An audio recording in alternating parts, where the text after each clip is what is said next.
next speaker will break down how to use Facebook groups to increase conversions, reduce churn, and increase customer value. You'll learn the exact strategies she uses to build successful product communities on the most popular and free social media platform in the world, which we all know it's Facebook. She provides assistance, support, encouragement, and advocacy for digital marketers' private customer group by bridging the gap between company and content and customer. In her time at DigitalMarketer, community activity has increased by 92%. Through her strategic approach to relationship building, Suzi, who is going to join the stage here, recently awarded Community Manager of the Year 2017 by CMAD. Everybody, please welcome Suzi Nelson.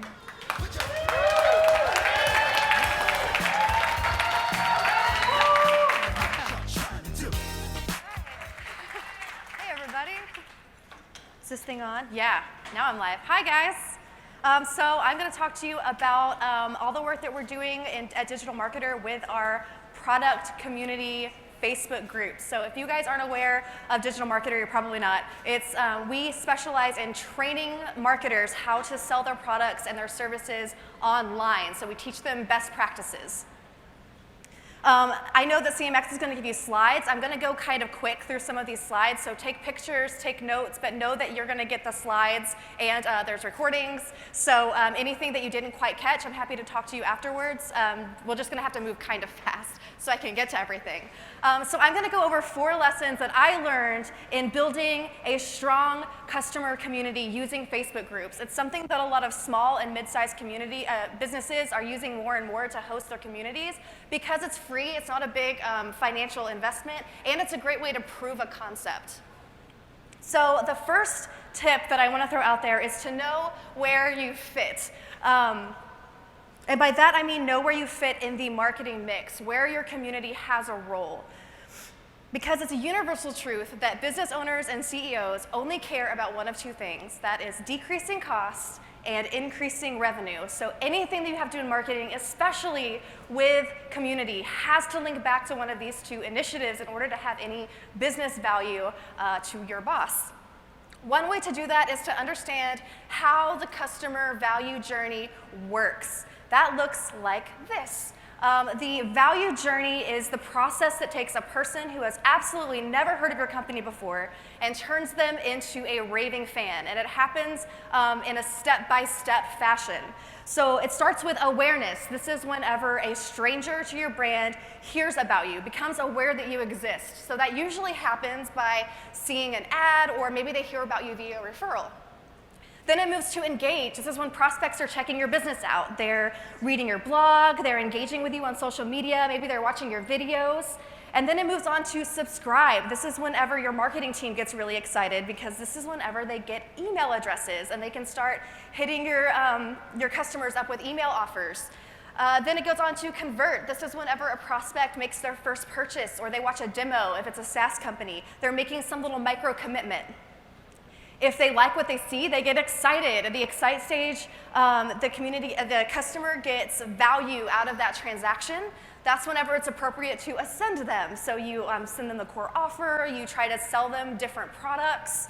And then it moves on to advocate. This is whenever a customer is successful and they share their experience with your brand. So that's like a case study or a testimonial. And then it ends with promote, and this is when a successful customer starts telling their friends and family about how awesome their experience was with your brand. Now, the role of marketing is to move prospects and customers seamlessly through that customer value journey. You don't want to ask too much of them too quickly, because that's kind of like proposing marriage on the first date, and it's like creepy and spammy. And you also don't want to be so hesitant that you never actually ask them for the sale. So that's the role of marketing. Now, community, no one community is going to move someone all the way through that customer value journey. It's not going to take them from awareness to promoter. You might have 1 or 2 people that do that, but it's never going to accomplish that at scale. So what I've found is that most companies who are using these product communities on Facebook groups or elsewhere tend to focus these communities on one of 3 parts of this customer value journey. So it really just depends on what part of the journey your community is trying to optimize. The first is aware and engage communities. These are communities that meet people at the beginning of their journey with your brand. So they are either just becoming aware that your brand exists, or they're looking for a way to get to know you a little bit better through these online communities. A great example of this is the CMX Facebook group. You don't have to be a CMX customer to join.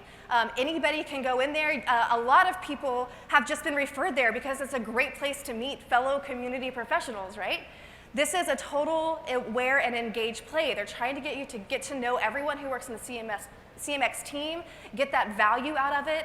They're not necessarily looking for the conversion right there in the group. Now, they do post content every now and then that does that. This post by Carrie is the 2017 Community Value and Metrics Report. Whenever you click on that, you have to enter in your email address.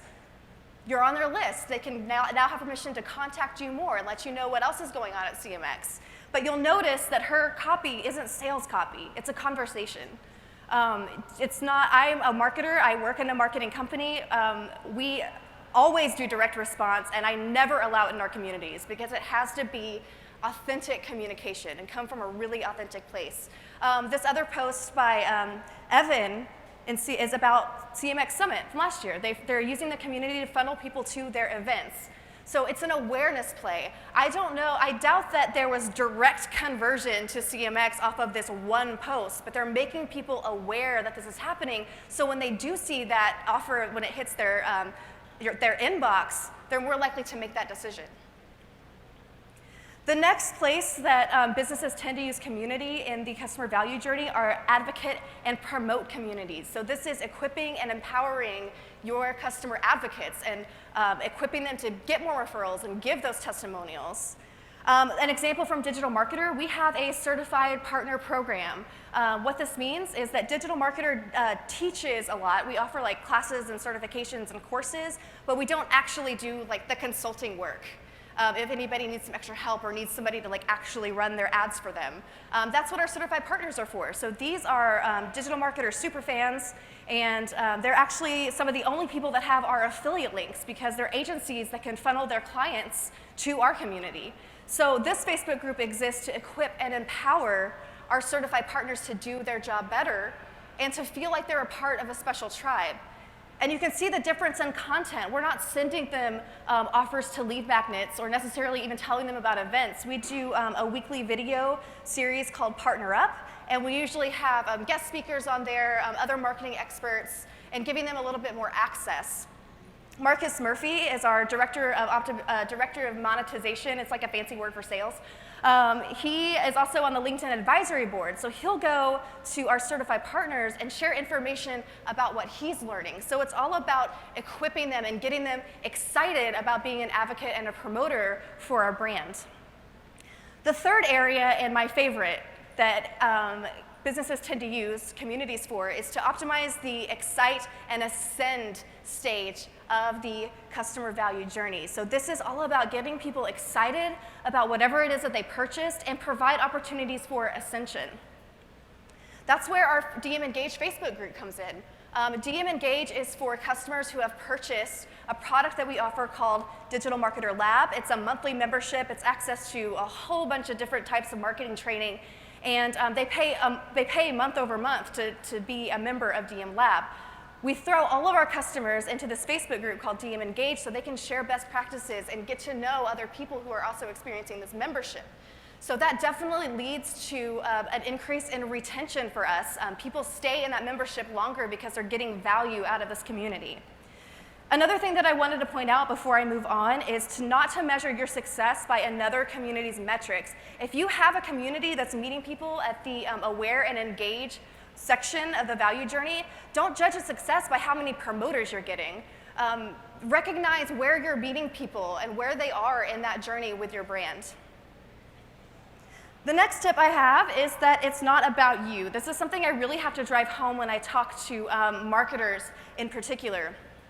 Community is not an audience. It's a completely different animal. And by audience, I mean a traditional marketing audience. It's very transactional. It's I give you money, you give me value. I give you more money, you give me more value. That's very transactional, and that's not what community is about. If the conversation is mainly between you and your members in kind of like a back and forth way, that's most likely an audience. But if the conversation is mainly between members of your group, that's where community magic really happens. Product communities take transactional customer relationships and they turn them into emotional relationships. And if your brand is the flag that everyone is gathered around, that's even better for your business. So whenever we talk about emotional relationships, it's important to understand how they work in the first place. So this is George Levenger's relationship model. He is a behavioral psychologist. He figured this out back in the 80s, and it's still one of the leading social theories today. And this is going to look really familiar because that customer value journey I talked about is based on this research as well. So he figured out that all relationships start at acquaintance. That means there's identifying a mutual interest. You have something in common with someone else. This would be if you went to a bar and there was a stranger sitting beside you. You already have enough information to small talk with that person. You might safely assume you live in the same town. Maybe you're drinking the same drink. At the very least, you're in the same place at the same time, and you can ask them how the weather is. Then it moves on to build up. This is determining compatibility. It's discovering you have more in common than just that initial interest that brought you together. So let's say you and your new bar friend got to talking and you both discovered that you like dogs. You're moving this relationship on. The third stage is continuation. That means making a show of commitment. In romantic relationships, this would be calling someone your boyfriend or your husband or your wife. Could be calling someone your business partner, but it doesn't have to be that serious. Maybe whenever you're talking to your new friend at the bar, you both discover you like dogs, and they say, hey, why don't we meet up at a dog park next week and bring our dogs? That's a sign of continuation. I want to move this relationship along. Then if things don't work out, that can lead to deterioration. This means there's a breakdown in communication. Now, it doesn't have to be something big and dramatic. It can be, you probably just don't share the same interests that brought you together in the first place. So if you meet your new friend at the dog park the next week and he says, oh, I kind of decided I'm not a dog person, so I got rid of my dog and now I have a cat, that could be a problem for you. So that's deterioration. You just don't feel comfortable sharing the same amount of information you did before. And then, of course, if things don't work out from there, it moves on to termination. Now, this process is important for community managers because your role is to move as many members as possible through those first 3 stages of the model and try to kind of slow down what's happening at the last 2 stages. So let's look at some content examples. The welcome post is a great opportunity to move someone from acquaintance to build up. These 3 questions, if they look familiar, lifted directly from David Spinks and CMX because it's brilliant, and I'll tell you why. Ask 3 questions. What industry do you work in? What makes your job awesome? And this last one right here. What's one digital marketing challenge you have right now? People who join our DM Engage group only know when they enter that they happen to buy the same membership that somebody else did. That's the only thing bringing them together. That purchase isn't really enough to get people moving through that relationship model. They have to start talking to each other. So I asked them to share their biggest challenge because you know what? They're going to see other new members who maybe work in their same industry and they're moving to build up. They're going to see members who might be struggling with the same thing that they're struggling with, and that will move them to build up. Here's an example of moving someone from build up to continuation, looking for opportunities to connect people to people. This is like 90% of my job right now is just making those connections for people. So in this instance, somebody says that he was moving to Dublin and he wanted to know if anybody in the community had lived in the area, and I was able to find some people and introduce him. But that is a sign of continuation. He wants to take this whole community thing to the next level and meet people in real life. So of course, I'm going to look for opportunities to make that happen. Here's one more example of moving someone from build up to continuation. Give your members a chance to connect. I know whenever you're on, if you're using a platform like Facebook, it can feel like you need to answer like immediately. Give it 24 hours. Give your members a chance. Even if you know the answer, let it rest for a minute. Give people a chance to see it, especially on Facebook. People don't normally just hang out on your group page all the time. They might just be waiting for things to pop up on their news feeds. So don't stifle the conversation by immediately answering. I give all of our posts 24 hours, and then I'll go back and tag people and try to get some conversation going. But I'm really intentional about leaving posts alone and letting people organically connect on their own. So tip number 3 that I have is please, please, please don't be a salesperson in your community. And if your company asks you to do it, fight it. Fight it. Because 70% of customers place peer recommendations above professionally written copy. That means that whatever your community has to say about your product or your services or your brand is way more powerful than anything that you can say about it. Here's an example from our Facebook group. This is Jamie, and he was a DM Lab member, and he was asking about another purchase, another product that we had called the machine. So it's a completely separate product, much more expensive. So he was asking, you know, I don't know if I really need this, and what are your opinions? And our community will jump in and share their experience. And we at DigitalMarketer, as a rule, don't comment on these until our community members weigh in, because we know that, of course, I could go in and tell him all the wonderful, wonderful features of the machine and tell him exactly how it fits his needs. But Graham, up there, I know I'm pointing down here, I guess it's over there. He's one of our community leaders. He's very well respected in our community. And the fact that he would come in and just type, definitely worth the investment provided you implement, is so, so powerful to people like Jamie, because he's so respected in the community. Lastly, I think this is the last one. Be strategic with your content, especially on Facebook groups. If you're a smaller business, they are kind of getting to be a dime a dozen right now. People are really buying into this whole create a Facebook group because it's easy and free, and people already know how to use Facebook. And you have to be strategic with your content and create a unique space. Because if you create a unique space for your community, they're not going to go anywhere else. They can only get that specific experience in your space. So one way to do that is sense of community. Sense of community was another one of those wonderful things that was developed, 20 years ago, and applies to online communities as well. And they say that there are 4 elements to making people feel like they're, a part of a unique special group. That's membership, influence, integration, and shared emotional connection. So quickly, let's start with membership. This means that members can recognize each other as part of a special group, and there are several ways that you can do that. The first is creating a symbol. This can be as simple as a logo. Think about Reddit and the little Reddit snoo, right? Symbolizes that community. We use a physical symbol at DigitalMarketer. We send all of our members a physical welcome packet in the mail, and we include this secret sticker. And we ask people to take out that sticker and put it on their laptop. So whenever they are out and about in the wide world and they see another laptop with that sticker on it, they immediately know what community that person is a part of. Another way that you can influence a sense of membership is let people recognize each other by the way they behave. So guidelines are really important here, and I would really suggest guidelines that outline how you expect your community members to behave rather than a big long list of do's and don'ts. One, because a list of do's and don'ts, people will be encouraged to find loopholes in that, and it makes your life miserable. I know, because we had rules for years, and it was terrible to moderate because people would post questionable content and come to me, and I would talk to them, and they would say, oh, I didn't technically break a rule. So guidelines are much more helpful in this scenario. This says, this is how we behave here.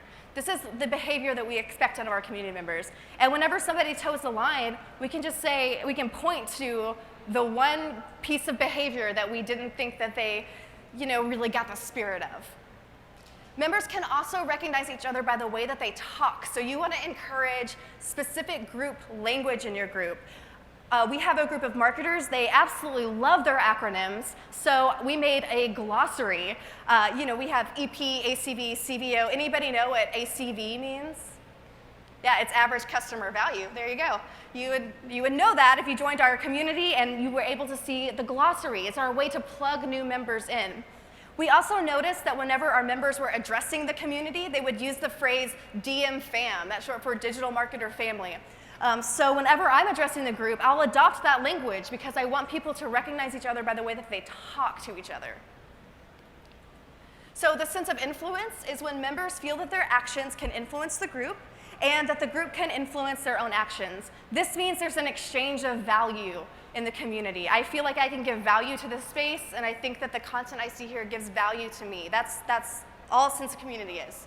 So one way we encourage this is with our quarterly community content called Engage It Forward.